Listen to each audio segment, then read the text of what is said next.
હતો અને ઈ સોરા બાપાએ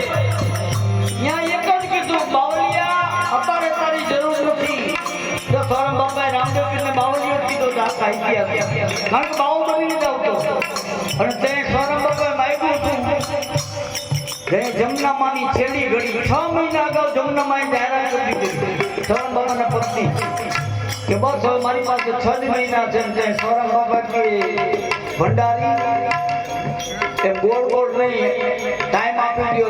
ચૈત્ર મહિના એ બપોરે જમવા બેઠેલા અને જમનામાં કહી દીધું આખા પરિવાર વચ્ચે કે ભાદરવા સુદ 11 અને બપોરના 12 વાગ્યે મારે જવું છે વિચાર કરો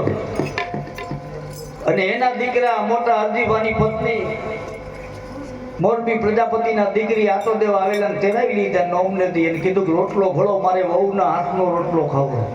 વિચાર કરો કેવો ભાવ હોય છે સાસુ એમ કે મારે વહુના હાથનો રોટલો ખાવો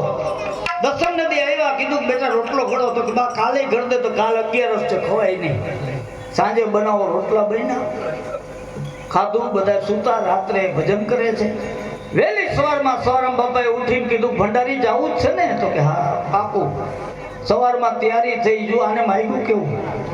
11 વાગ્યા 11:30 ત્યાં પદ્માસન લગાવીને જમનામાં બેઠા છે અને એ વખતે કઈ ઈચ્છા છે સોરામ બાપા કે છેલ્લી ઈચ્છા હોય તો બોલજો કે છેલ્લો ફેરો જો આ દાવો કરીએ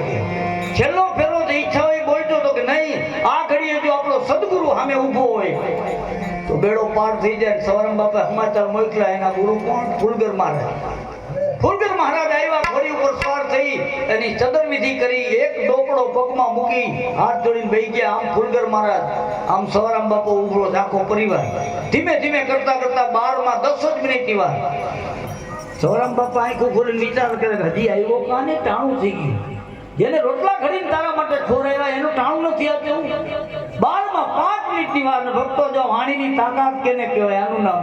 આ વાણી અને તઈ સૌરભ બાપા કીધા બાવલિયા આડેથી ભલે આવ્યો પણ આજે જ તારી જરૂર છે અને આજે જ અમારું મન કે ભટકે નહીં એના માટે તારી જરૂર છે